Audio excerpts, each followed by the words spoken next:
பொதுவாக கிரகங்கள் அப்படின்னு எடுத்துக்கிட்டாலே அந்த கிரகம் சுற்றி வரக்கூடிய அதோடைய நட்சத்திரம் அதோடைய சூரியனை விட சின்னதாக தான் இருக்கும். எக்ஸாம்பிளாக நம்ம சோலார் சிஸ்டத்திலேயே மிகப்பெரிய ஒரு கிரகம்னு எடுத்துக்கிட்டா நம்மளுடைய பெரிய அண்ணன் ஜூபிட்டர் அப்படிங்கிற அந்த வாயு கிரகம் தான். இந்த வாயு கிரகம் என்னதான் நம்ம சோலார் சிஸ்டத்திலேயே மிகப்பெரிய ஒரு பிளானட்டாக இருந்தாலும் நம்ம சூரியனை விட அது சிறுசு தான். ஆனால் நம்ம சயின்டிஸ்டுகள் கொஞ்சம் வருஷங்களுக்கு முன்னாடி ஒரு நட்சத்திரத்தை சுற்றி வரக்கூடிய கிரகம் அந்த நட்சத்திரத்தை விட பெருசாக இருக்கு அப்படிங்கிறதையும் கண்டுபிடிச்சிருக்காங்க.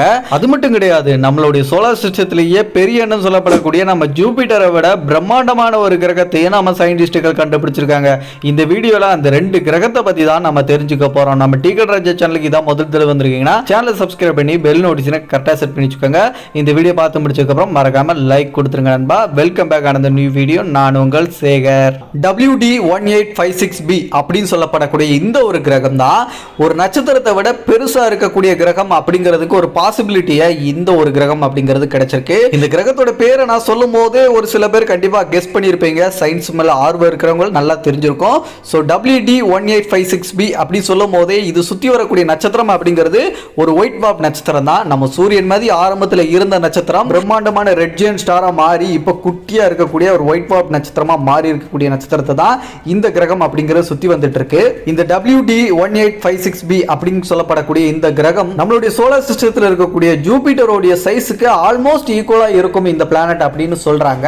ஆனா இதோட வெயிட் அதாவது மாஸ் அப்படிங்கிறது 11 ஜூபிட்டருக்கு சமம் அப்படின்னு சொல்றாங்க. சைஸ் ஈக்குவலா இருந்தாலும் இதோட எடை அப்படிங்கிறது நம்ம ஜூபிட்டரோட 11 மடங்கு இருக்கும் அப்படின்னு சொல்லப்படுது. அப்ப எப்படிடா சைஸ் வந்து ஜூபிட்டர் சைஸ் இருக்கும்போது அப்ப எப்படி இது நட்சத்திரத்தை விட பெருசா இருக்கக்கூடிய ஒரு பிளானட் நீ சொல்ற அப்படின்னு கேட்டீங்கன்னா, இது சுத்தி வரக்கூடிய நட்சத்திரம் அப்படிங்கிறது ஒரு ஒயிட் வார்ப் ஸ்டார் அப்படிங்கிறதுனால அதோட சைஸ் அப்படிங்கிறது ரொம்ப குட்டியா இருக்கிற காரணத்தினால இந்த நட்சத்திரத்தை விட அந்த கிரகம் அப்படிங்கிறது ரொம்ப பெருசா இருக்கிறதுக்கு ஒரு காரணமா இருக்குது. இதுல சயின்டிஸ்டுகள் ஒரு விஷயம் சொல்றாங்க. இந்த ஒயிட் வார்ப் நட்சத்திரம் அப்படிங்கிறது ஒரு காலகட்டத்தில் ரெட் ஜெயண்ட் ஸ்டாரா இருக்கும்போது அந்த சமயத்துல இந்த கிரகம் இந்த ஸ்டார் பக்கத்துல இருந்திருக்க வாய்ப்புகள் இல்ல அப்படின்னு சொல்லிட்டு சொல்றாங்க. இது எப்ப ரெட் ஜெயண்ட் ஸ்டார்ல இருந்து அப்படியே வந்து ரெட் வார்ப் நட்சத்திரமா மாறிச்சோ அந்த சமயத்துல இதோடைய சுற்றுவட்ட பாதைக்குள்ள இந்த கிரகம் மேபி வந்திருக்கலாம் அப்படின்னு சொல்றாங்க. அதுக்கு முன்னாடி வரைக்கும் இது இருந்திருக்கிறதுக்கு சான்ஸ் இல்ல அப்படின்னு சயின்டிஸ்டுகளால் சொல்லப்படக்கூடிய ஒரு விஷயமா இருக்குது. இந்த ஒயிட் வார்ப் நட்சத்திரத்திலிருந்து வெறும் 3 மில்லியன் கிலோமீட்டர் தொலைவில் இருந்து தான் இந்த ஒயிட் வார்ப் நட்சத்திரத்தை அந்த கிரகம் அப்படிங்கிறது சுத்தி வந்துட்டு இருக்கிறதா சயின்டிஸ்டுகள் சொல்றாங்க. வெறும் 1.5 நாள்லயே அந்த ஒயிட் வார்ப் நட்சத்திரத்தை இந்த கிரகம் வந்து சுத்தி வந்துரும் அப்படின்னு சொல்றாங்க. இது ரெட் ஜெயண்டா இருக்கும்போது இந்த கிரகம் வந்து மேபி வந்து கொஞ்சம் டிஸ்டன்ஸ்ல தள்ளி இருந்து சுத்தி வந்திருக்கிறதுக்கு சான்ஸ் இருக்கு அப்படின்னு சொல்றாங்க. சோ அது எப்போ ஒயிட் வார்ப் நட்சத்திரமா மாறுச்சோ அதுக்கப்புறம் தான் இதோட சுற்றுவட்ட பாதைக்குள்ள அந்த கிரகம் நுழைஞ்சு இப்போ 3 மில்லியன் கிலோமீட்டர் தொலைவில் சுத்தி வரதா சொல்லப்படுது சயின்டிஸ்டுகளால. பட் என்னதான் இருந்தாலும் ஒரு நட்சத்திரத்தை விட பிரம்மாண்டமான சைஸ்ல இருக்கக்கூடிய ஒரு கிரகம் அப்படிங்கிற பேருக்கு சொந்தமா இருக்கிறது இந்த WD1856b அப்படிங்கிற இந்த ஒரு கிரகம் தான். பிளஸ் இந்த ஒரு சூரிய குடும்பத்துல தான் சூரியனை விட பெருசா இருக்கக்கூடிய ஒரு கிரகம் சூரியனை சுத்தி வந்துட்டு இருக்கக்கூடிய ஒரு சூரிய குடும்பமா ஒரு சோலார் சிஸ்டமா இருந்துட்டு வருது. ஜேம்ஸ் வெப் டெலஸ்கோப் கண்டுபிடிச்சிருக்கக்கூடிய இந்த VHS 1259b அப்படிங்கிற இந்த பிளானட் நம்மளுடைய மில்கி வே கேலக்சில தான் இருக்கு. சொல்ல போனா நம்மளுடைய பூமியில இருந்து 40 ஒளியாண்டு தொலைவில் தான் இந்த கிரகம் அப்படிங்கிறது இருக்கு. 40 லைட் இயர்ஸ்க்கு அப்புறம் இருக்கக்கூடிய இந்த கிரகத்துக்கு தான் VHS 1259b அப்படிங்கிற பேரும் வச்சிருக்காங்க. இந்த கிரகம் நம்மளுடைய பூமி சூரியனை சுத்தி வர்ற மாதிரி இதுவும் சுத்தி வருது. ஆனா நம்ம பூமி ஒரே ஒரு சூரியனை சுத்தி வருது, இந்த கிரகம் 2 சூரியனை சுத்தி வருது. அததான் பைனரி ஸ்டார் சிஸ்டம் அப்படின்னு சொல்லுவாங்க. நான் ஏற்கனவே வீடியோட ஸ்டார்டிங்ல இந்த கிரகம் அதோட சூரியனை 10,000 வருஷத்துக்கு ஒரு முறை தான் முழுசா சுத்தி வருது அப்படின்னு சொல்லியிருந்தேன். இப்போ பைனரி ஸ்டார் சிஸ்டம் 2 சூரியன் அப்படிங்கிற ஒரு காரணத்தினால தான் இது 10,000 வருஷத்துக்கு ஒருக்க அதோட சூரியனை முழுசா சுத்தி வருது. இதான் ரீசன் அப்படின்னு நீங்க நினைச்சீங்கன்னா சத்தியமா அதுதான் கிடையாது. இப்போ இந்த கிரகம் அப்படிங்கிறது அதோட சூரியன்ல இருந்து எவ்வளவு தொலைவில் இருக்கு அப்படிங்கறத நீங்க புரிஞ்சுக்கோங்க. முதல்ல இப்போ எக்ஸாம்பிளா பாத்தீங்கன்னா இப்போ நம்ம சூரிய குடும்பத்தில் இருக்கக்கூடிய நம்ம பூமி அப்படிங்கிறது நம்ம சூரியனுக்கும் நம்ம பூமிக்கு இருக்கக்கூடிய டிஸ்டன்ஸ் ஒரு ஆஸ்ட்ரானமிக்கல் யூனிட் அப்படின்னு சொல்லுவாங்க. அதாவது 15,000 கோடி கிலோமீட்டர் டிஸ்டன்ஸ்ல தான் நம்மளுடைய சூரியனுக்கும் பூமிக்கும் இருக்கக்கூடிய அந்த டிஸ்டன்ஸ் அப்படிங்கிறது இருக்கு. அதுவே நம்ம சூரிய குடும்பத்தில் இருக்கக்கூடிய ப்ளூட்டோ அப்படின்னு சொல்லப்படுற அந்த ஒரு கிரகத்துக்கும் நம்ம சூரியனுக்கு இருக்கக்கூடிய டிஸ்டன்ஸ் அப்படிங்கிறது 39 ஆஸ்ட்ரானமிக்கல் யூனிட் டிஸ்டன்ஸ்ல நம்மளோட ப்ளூட்டோ அப்படிங்கிற அந்த கிரகம் இருக்கு. இன்னும் தெளிவா சொன்னோம் அப்படின்னா 590 கோடி கிலோமீட்டர் டிஸ்டன்ஸ்ல தான் இந்த கிரகம் இருக்கு. இப்போ நம்ம ப்ளூட்டோக்கும் நம்ம சூரியனுக்கு இவ்வளவு தொலைவு இருக்கிறனால ப்ளூட்டோ ஒரு தடவை நம்ம சூரியனை முழுசா சுத்தி வர்றதுக்கு 248 வருஷங்கள் ஆகுது. அதுவே ஒரு ஆஸ்ட்ரானமிக்கல் யூனிட் டிஸ்டன்ஸ்ல இருக்கக்கூடிய நம்ம பூமி சூரியனை முழுசா சுத்தி வர்றதுக்கு 365 நாள் தான் ஆகுது. அது ஒரு வருஷம் நம்ம சொல்றோம். அதே மாதிரி தான் இந்த ப்ளூட்டோக்கும் நம்ம சூரியனுக்கு இருக்கக்கூடிய டிஸ்டன்ஸ் எவ்வளவு இருக்கோ அதை விட 4 மடங்கு டிஸ்டன்ஸ்ல தான் அந்த VHS 1259b அப்படிங்கிற அந்த கிரகம் அதோட சூரியன்ல இருந்து இருக்கு. அந்த காரணத்தினால தான் இது வந்து இவ்வளவு வருஷத்துக்கு ஒருக்க சுத்தி முடிக்குதா அப்படின்னு கேட்டீங்கன்னா நீங்க கூட்டி கழிச்சு கால்குலேட்டர்ல போட்டு பார்த்தா கூட 4 மடங்கு டிஃபரன்ஸ் அப்படின்னு சொல்லியிருப்பேன். ஸோ நம்மளுடைய ப்ளூட்டோக்கும் நம்ம சூரியனுக்கு இருக்கக்கூடிய டிஸ்டன்ஸ் அப்படிங்கிறது 590 கோடி கிலோமீட்டர். ஸோ அதை 4ஆல பெருக்கி பார்த்தீங்கன்னா ஒரு 2000 இருந்து 3000 இருந்து 5000 தான் வரும். ஆனா இது எப்படி வந்து 10,000 வருஷத்துக்கு ஒருக்க சுத்தி வருது அப்படின்னு கேட்டீங்கன்னா அது அவ்வளவு டிஸ்டன்ஸ்ல இருக்கு. 4 மடங்கு அதிகமான டிஸ்டன்ஸ் நம்ம ப்ளூட்டோட இருந்தாலும் நம்ம ப்ளூட்டோ நம்ம சூரியனை சுத்தி வரக்கூடிய வேகத்தை விட ரொம்ப ரொம்ப கம்மியான வேகத்துல தான் இந்த கிரகம் அந்த சூரியனை சுத்தி வந்துட்டு இருக்கு. இந்த ஒரு ரீசன்னால தான் நம்ம ப்ளூட்டோ விட 4 மடங்கு டிஸ்டன்ஸ் அதிகமா இருந்தாலும் கூட அது 10,000 வருஷத்துக்கு ஒருக்க அதோட சூரியனை சுத்தி வர்றதுக்கு ஒரு ரீசனா இருக்கு. பட் இந்த பிளானட் அப்படிங்கிறது அதோட சூரியனை ரொம்ப மெதுவா சுத்திட்டு வந்துட்டு இருந்தாலும் அது தன்னைத்தானே சுத்திட்டு இருக்கு. அப்படி தன்னைத்தானே சுத்திட்டு இருக்கக்கூடிய அந்த வேகம் அப்படிங்கிறது நம்ம பூமியை விட கொஞ்சம் அதிகம் தான். இப்போ நம்ம பூமி ஒரு தடவை முழுசா தன்னைத்தானே சுத்தி முடிக்கிறதுக்கு கிட்டத்தட்ட 24 மணி நேரம் ஆகும் அப்படிங்கிறது நம்ம எல்லாருக்கும் தெரியும். இன்னும் கொஞ்சம் தெளிவா சொல்லணும் அப்படின்னா 23 மணி நேரம் 56 நிமிடங்கள் அப்படின்னு சொல்லுவாங்க. அதே மாதிரி தான் இந்த VHS 1259b அப்படிங்கிற இந்த பிளானட்டும் ஒரு தடவை தன்னைத்தானே முழுசா சுத்தி முடிக்கிறதுக்கு 22 மணி நேரங்கள் தான் எடுத்துக்குது பூமி நேரப்படி. ஸோ பூமியை விட கொஞ்சம் வேகமாகவே தன்னைத்தானே சுத்துது. ஆனா அது சூரியனை சுத்துற வேகம் மட்டும் ரொம்ப ரொம்ப ரொம்ப கம்மி. 10,000 வருஷத்துக்கு ஒருக்க தான் சூரியனையே சுத்தி வருது. சரி, இதெல்லாம் ஓகே. இப்போ நம்ம பூமியில ஒரு நாள் அப்படிங்கிறது 24 மணி நேரம். ஒரு தடவை நம்ம பூமி சுத்தி முடிக்கிறதுக்கு அவ்வளவு நேரம் எடுத்துக்குது. அதெல்லாம் ஓகே தான். இப்போ இந்த கிரகம் அப்படிங்கிறது கூட நம்ம பூமி மாதிரி ஆல்மோஸ்ட் ஈக்குவலா 22 மணி நேரத்துல சுத்திட்டு இருக்குல்ல. அப்போ இந்த VHS 1259b அப்படிங்கிற இந்த பிளானட் நம்ம பூமியை விட சிறுசா இல்லாட்டி ஆல்மோஸ்ட் பூமியோட சைஸ் கொஞ்சம் ஈக்குவலா இருக்குமா இல்ல ரொம்ப சின்னதா இருக்குமா அதை சொல்லுப்பா அப்படின்னு கேட்டீங்கன்னா இந்த கிரகம் நம்ம பூமியை விட ரொம்ப ரொம்ப ரொம்ப பெருசு அப்படின்னு சொல்லலாம். எந்த அளவுக்கு அப்படின்னு சொல்லிட்டு நீங்க புரிஞ்சுக்கமே சொல்லணும் அப்படின்னா இப்போ நம்ம சூரிய குடும்பத்திலே மிகப்பெரிய ஒரு கிரகம்னா எதை சொல்லுவீங்க? அது நம்மளுடைய ஜூபிட்டர் வியாழன் கிரகம் தான் நம்ம சூரிய குடும்பத்திலே மிகப்பெரிய கிரகம். ஸோ வியாழன் அண்ணன் அப்படின்னு கூட சொல்லலாம். ஸோ அந்த வியாழன் கிரகம் நம்ம பூமியை விட 11 மடங்கு பெருசு. கிட்டத்தட்ட 1300 பூமியை நம்ம வியாழன் கிரகத்தில் போட்டு அடைச்சு வச்சிடலாம். ஸோ அதை விட 1.5 மடங்கு நம்ம வியாழன் கிரகத்தை விட 1.5 மடங்கு பெருசு தான் இந்த VHS 1259b அப்படிங்கிற இந்த கிரகம். ஸோ சைஸ்ல நம்ம வியாழன் கிரகத்தை விட 1.5 மடங்கு பெருசா இருந்தாலும் அவ்வளவு பெரிய கிரகம் 22 மணி நேரம் தான் தன்னைத்தானே முழுசா சுத்தி முடிக்கிறதுக்கு எடுத்துக்குது. ஆனா அதோட சூரியனை சுத்தி வர்றதுக்கு 10,000 வருஷம் எடுத்துக்குது. நம்ம சயின்டிஸ்டுகள் இந்த கிரகத்தை 2015 கண்டுபிடிச்சிருந்தாலும் ஜேம்ஸ் வெப் டெலஸ்கோப் மூலமா கடந்த சில வருஷங்களுக்கு முன்னாடி ஆய்வு பண்ணது மூலமா நிறைய தகவல்கள் இந்த கிரகத்தை பத்தி நமக்கு கிடைச்சிருக்கு. அந்த வகையில இந்த கிரகத்தோடைய அந்த மேல் பரப்புல இருக்கக்கூடிய அந்த டெம்பரேச்சர் அப்படிங்கிறது எவ்வளவு இருக்கும் அப்படின்னு நினைக்கிறீங்க? பொதுவா நம்மளுடைய சூரிய குடும்பத்துல முதல் கிரகமா இருக்கக்கூடிய மெர்க்குரி, அதாவது புதன் கிரகம் அப்படிங்கிறது ரொம்ப சூடான ஒரு கிரகம் அப்படிங்கிறது எல்லாருக்குமே தெரியும். அந்த சூடான இருக்கக்கூடிய அந்த கிரகத்தோட டெம்பரேச்சர் அப்படிங்கிறது 167 டிகிரி செல்சியஸ்.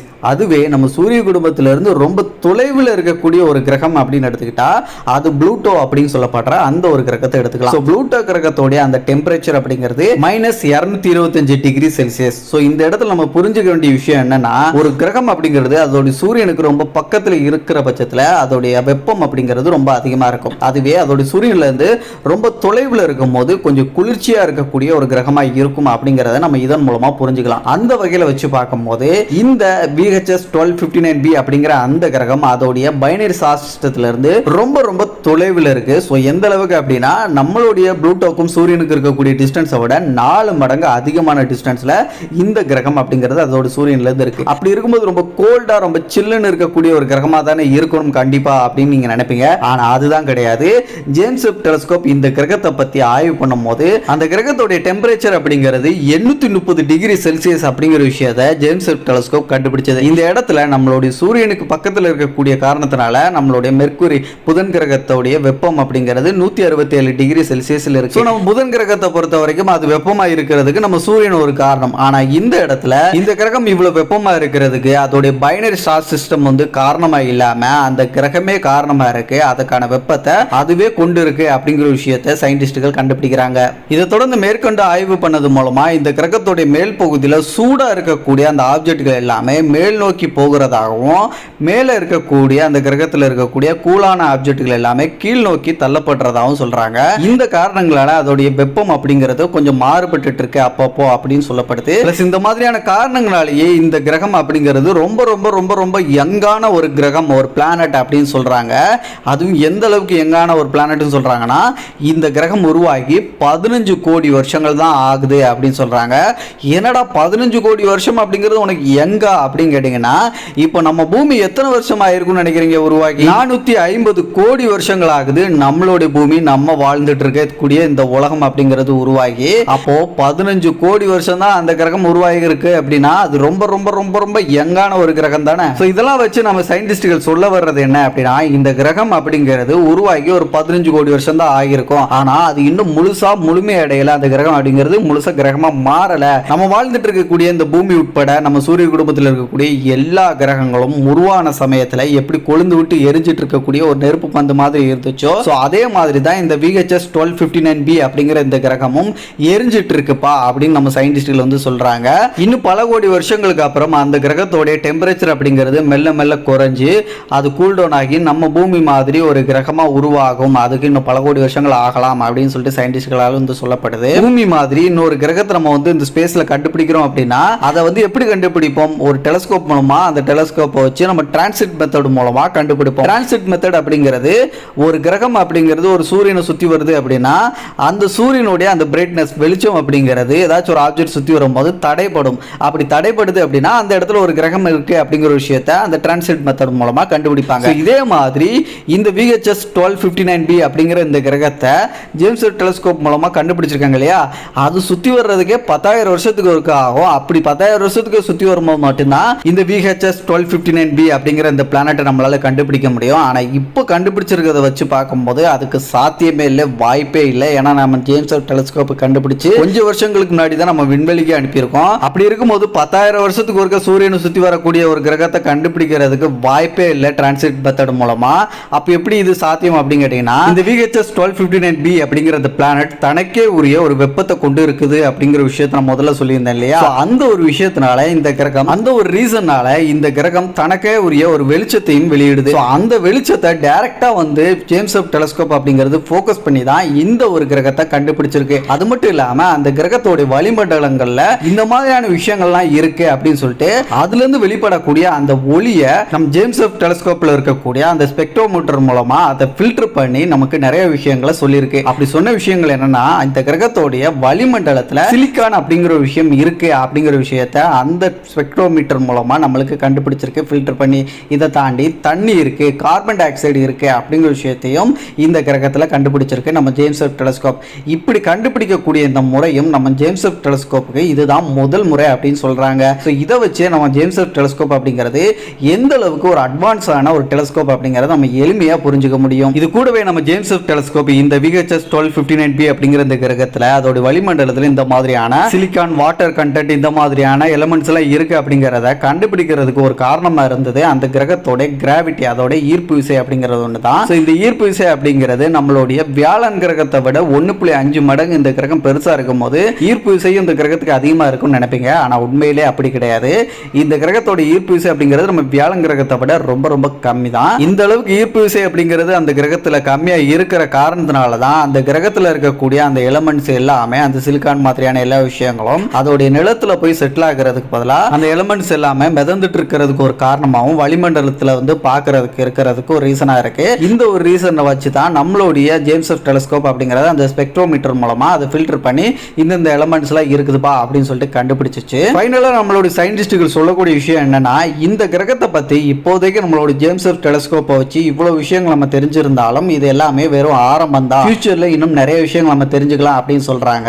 ஏன் அப்படின்னா, இதுவரைக்கும் நம்மளுடைய சூரிய குடும்பம் இப்படி உருவாயிருக்கலாம், நம்ம பூமி இந்த மாதிரி இருந்து ஃபார்ம் ஆயிருக்கலாம் அப்படின்னு சொல்லிட்டு நம்ம வந்து தியரியா சில விஷயங்கள் சொல்லிட்டு இருக்கோம். ஆனா நம்ம பூமியில இருந்து கிட்டத்தட்ட 40 ஒளியாண்டுகள் தொலைவில் இருக்கக்கூடிய இந்த VHS 1259b அப்படிங்கிற கிரகம் அப்படிங்கிறது இப்பதான் உருவாகிற ஸ்டேஜ்ல இருக்கு. கிட்டத்தட்ட 15 கோடி வருஷம் தான் ஆகுது அந்த கிரகம் அப்படிங்கிறது உருவாகி. அப்படி இருக்கும் போது அது கொழுந்து விட்டு எரிஞ்சிட்டு இருக்கு. நம்ம பூமி வந்து ஆரம்பத்துல இருந்து எப்படி எரிஞ்சிட்டு இருந்துச்சோ அதே மாதிரி இதுவும் எரிஞ்சிட்டு இருக்கு. இப்படி இருக்கும் போது கண்டிப்பா இதை பத்தி நம்ம வந்து ஃபியூச்சர்ல இது சம்பந்தமா தொடர்ந்து நம்ம ஆராய்ச்சி பண்ணும் போது பல விஷயங்கள் தெரிஞ்சுக்கலாம். ஒரு பிளானட் அப்படிங்கிறது எப்படி ஃபார்ம் ஆகுது, அது ஃபார்ம் ஆகும் போது என்ன மாதிரி விஷயங்கள்லாம் நடக்குது அப்படிங்கறத நிறைய தெரிஞ்சுக்க முடியும். அதுக்கு இந்த ஒரு கிரகம் அப்படிங்கிறது நம்மளுக்கு மிகப்பெரிய ஒரு ஹெல்ப்ஃபுல்லா இருக்கும் அப்படின்னு சொல்றாங்க. பார்க்காம எதிர்காலத்துல இந்த கிரகத்தை பத்தி இன்னும் நிறைய தகவல்கள் நம்மளுக்கு என்ன மாதிரி கிடைக்குது அப்படின்னு சொல்லிட்டு அந்த வீடியோஸ் எல்லாம் ஃபியூச்சர்ல கண்டிப்பா நம்ம உயிரோட இருந்தோம் அப்படின்னா கண்டிப்பா நம்ம அப்லோட் பண்ணலாம். பார்ப்போம் என்ன நடக்குது அப்படின்னு சொல்லிட்டு. இதே மாதிரி நிறைய இன்ஃபர்மேஷன் நீங்க தெரிஞ்சுக்கணும் ஆசைப்பட்டீங்கன்னா நம்ம சேனலை இன்னும் சப்ஸ்கிரைப் பண்ணலாம், டிக்கெட் ராஜா சேனலை சப்ஸ்கிரைப் பண்ணி பெல் நோட்டிஃபிகேஷன் கரெக்டாக செட் பண்ணி வச்சுக்கோங்க நண்பா. அதே மாதிரி இந்த வீடியோ பிடிச்சிருந்துச்சு யூஸ்ஃபுல்லாக இருந்துச்சுன்னா வீடியோக்கு ஒரு லைக் கொடுக்க மறந்துடாதீங்க. லைக் கொடுத்துருங்க நண்பா. அண்ட் மற்ற வீடியோஸ் பார்க்கணும் மேலே ஐக்கன் லிங்க் கொடுத்துருங்க, செக் பண்ணிக்கோங்க. அடுத்த ஒரு நல்ல தகவலுடன் நான் உங்களை சந்திக்கும் வரை நான் உங்கள் சேகர். Bye bye.